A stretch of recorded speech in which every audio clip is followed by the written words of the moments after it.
Assalamualaikum warahmatullahi wabarakatuh. Perkenalkan, nama saya Ardelia Amanah dari Prodi D3 Keperawatan Pangkal Pinang.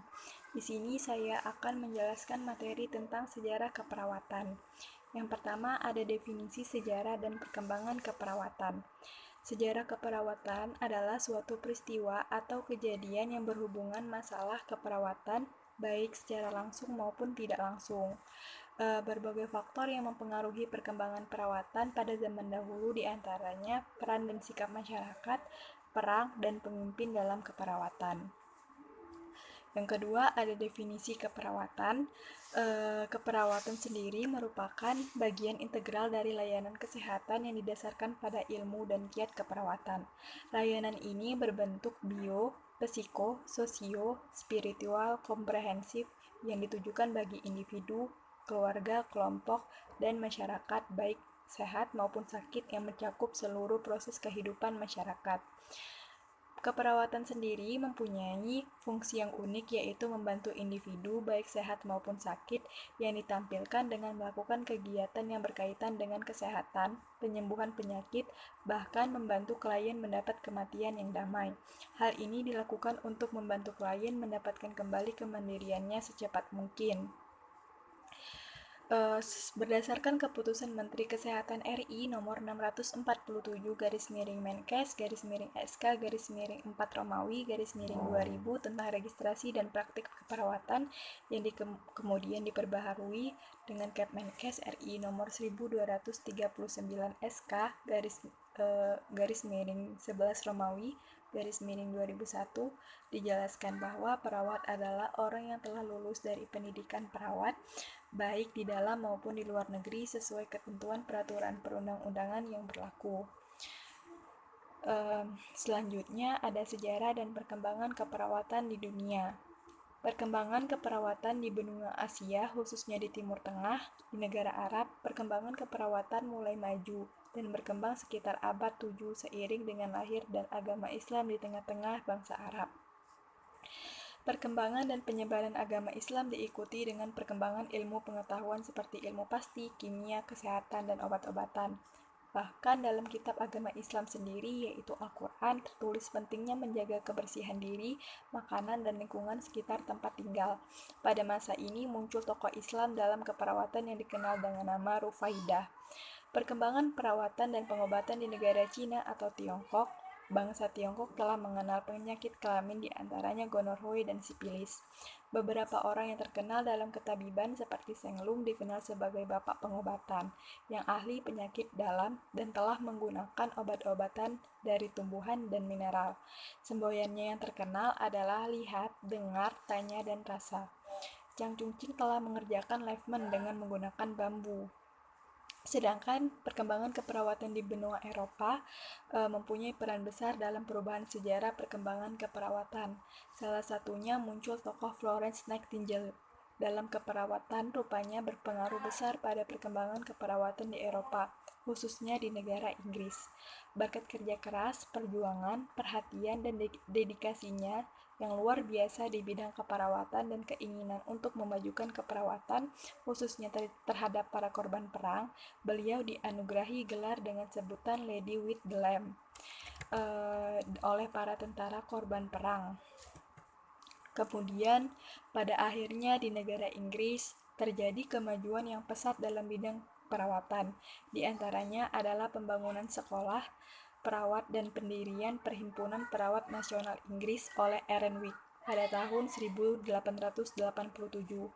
Perhimpunan ini bertujuan untuk mempersatukan perawat-perawat yang ada di seluruh Inggris. Kemudian pada 1 Juli 1899, Renwick juga mendirikan sebuah lembaga yang disebut International Council of Nurses atau disingkat dengan ICN. Selanjutnya ada sejarah dan perkembangan keperawatan di Indonesia. Yang pertama, sebelum kemerdekaan. Pada masa itu negara Indonesia masih dijajah oleh bangsa Inggris, Belanda, dan Jepang. Pada penjajahan oleh Belanda, khususnya pada zaman VOC, pada tahun 1602 sampai 1799, penjajahan Belanda I didirikan Rumah Sakit Binnen Hospital yang terletak di Jakarta pada tahun 1799. Tenaga perawatnya diambil dari penduduk pribumi yang berperan sebagai penjaga orang sakit. Mengingat tujuan pendirian rumah sakit hanya untuk kepentingan Belanda, maka tidak diikuti perkembangan dalam keperawatan. Pada masa penjajahan Inggris, pada masa ini upaya perbaikan di bidang kesehatan dan keperawatan mulai berkembang cukup baik yang dipelopori oleh Raffles.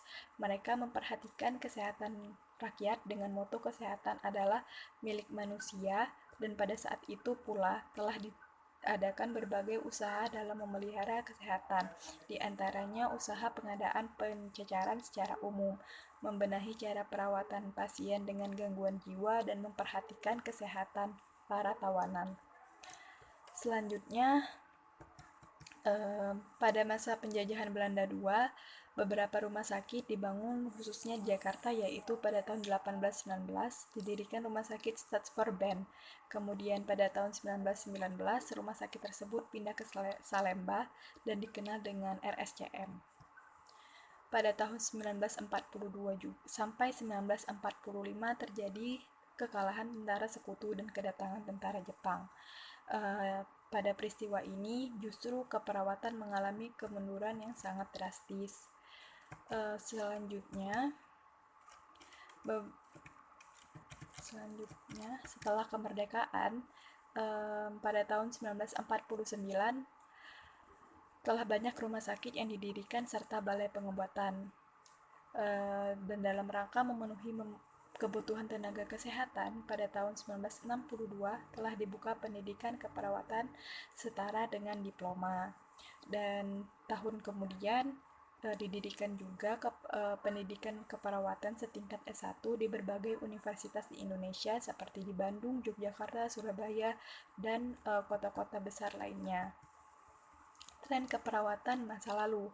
Sistem hegemoni yang diterapkan oleh bangsa Eropa selama menjajah Indonesia telah memberi dampak yang sangat besar pada seluruh lini kehidupan, termasuk profesi perawat. Posisi